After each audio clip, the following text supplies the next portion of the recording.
DeVale! DeVale is here!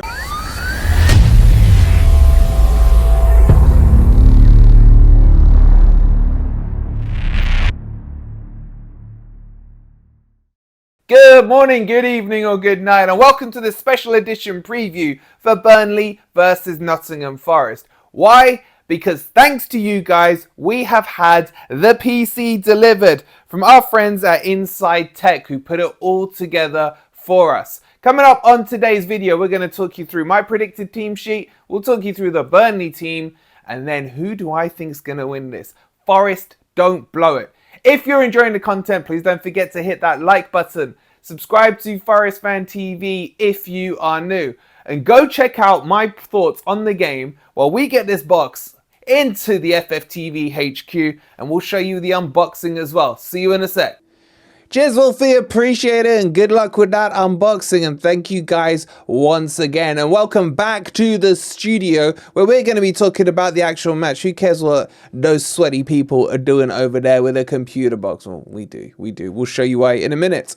Okay, Burnley Forest, for me, we're on the beach. I don't care what Rob says, I don't care what anyone says. 12 goals would be the most monumental thing in history if the swing were to happen, and I can't see it happening. So time to change is what I'm going with in this match for tomorrow. So for me, I need to see a formation change. I want to see some fringe players. I want to see some players who haven't had minutes in their legs. But I'm not talking wholesale change here. Why am I saying this? Because it's a chance against a Premier League team, or at least for until 5 PM, a Premier League team, to really kind of test a couple of things out for Nuno. Ideally, he would have liked to have been on the beach 2-3 games ago and then got to know the squad. And also what you want to see from these fringe players is, are they actually ready to fight and show that they want to stay at Forest for next year, and show some of the qualities in certain players as well. So a lot of changes for me, but let me go and show you the Forest team sheet. Before I do that, let's go and see how Wolfie's getting on with getting the PC out the box.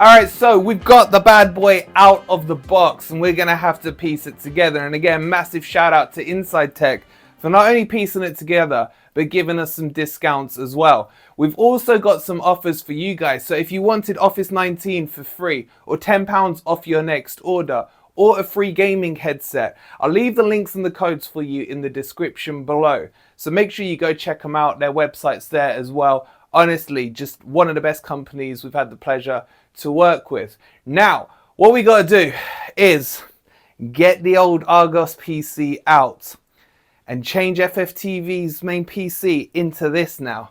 Now, for those of you with OCD, look away, because that is Spaghetti Junction right there that we've got to sort out. So this is going to take a little while. So why don't you go and check out my predicted team sheet now for Forest versus Burnley, and I'm going to spice it up. That is disgusting, man. My OCD is at all-time new highs.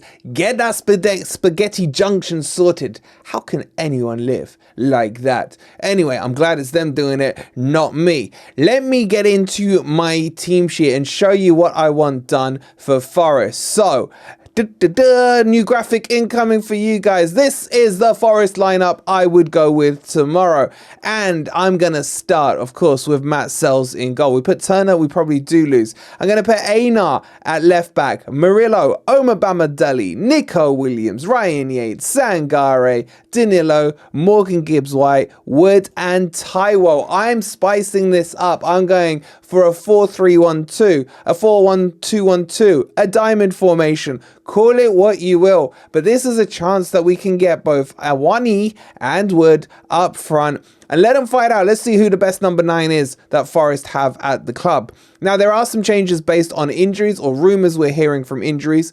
Obviously, if Callum Hudson-Odoi is fit, he's now one of the first names on the team sheet for me. But in terms of a couple of the other changes, if Dominguez was fit, and apparently he's had surgery, so he's going to be out, Yates would not be in the team for me. It would be Danilo. Literally, it is. I have no one else that I can think of to play there. I thought about putting Morgan Gibbs-White in that position and then putting Reyna in the 10. But honestly, this is the last time we'll see Reyna in a Forest shirt. So is there any point in it? This potentially, though, could work going forward. Now, I think Nico Williams will be fit enough to play. I probably wouldn't risk him. If not, you can put Montiel there.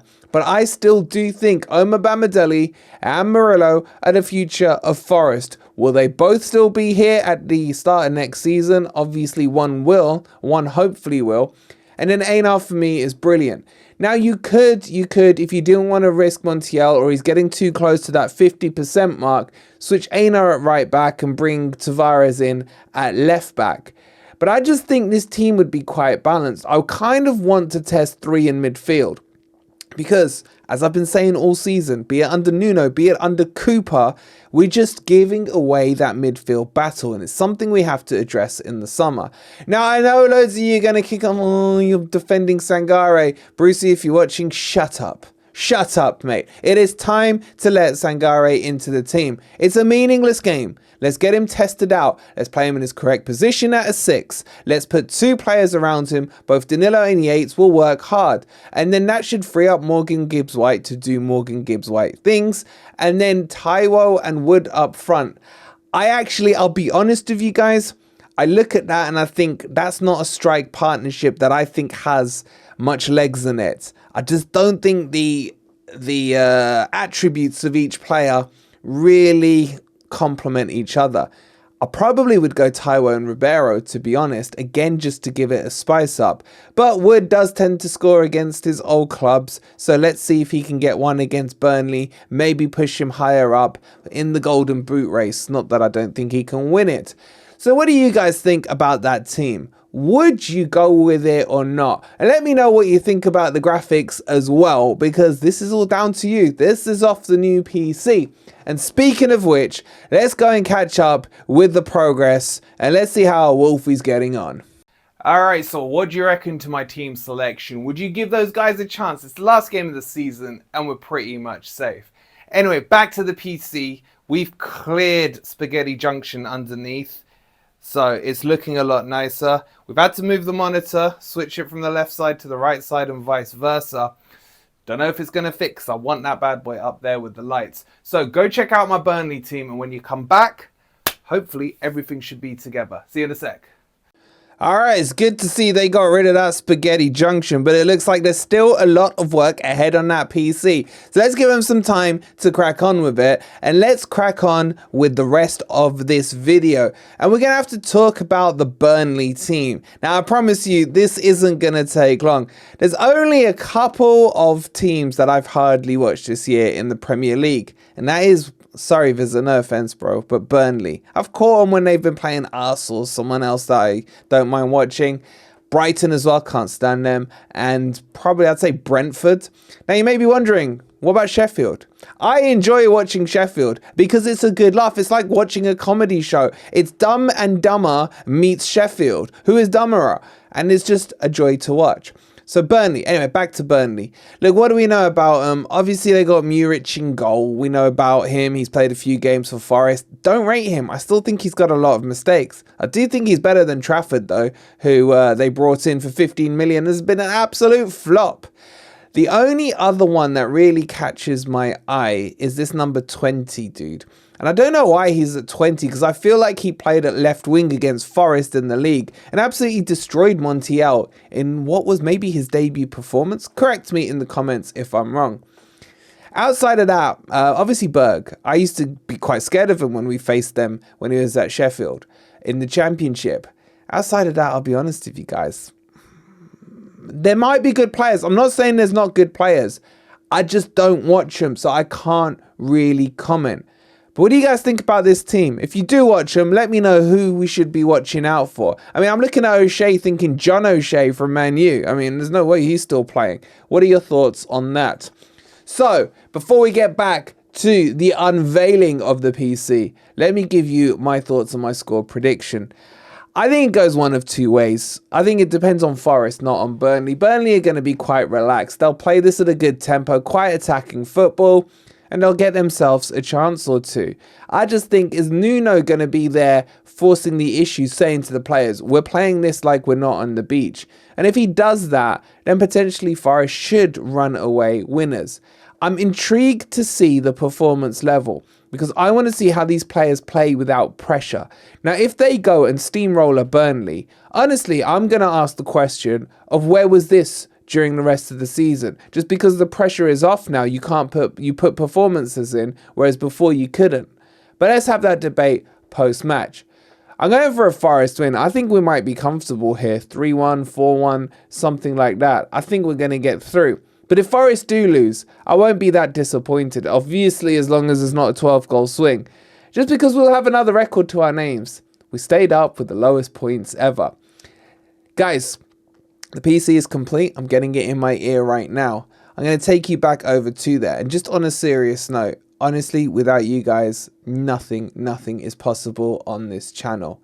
What you've put together for us is beyond belief. We are going to be ramping up the content. We're going to be ramping up the production level as well. Bear with us as we get up to speed and through it on over these next few weeks and everything. But you have literally unleashed the inner child in me. That box coming today was like all my birthdays in my past 22 years of living on this planet all in one. What a present you guys delivered. And shout out as well to Inside Tech who put it all together. Their links are in the description. So without further ado, let's get into the PC reveal. You guys are amazing. Back to you, Wolfie.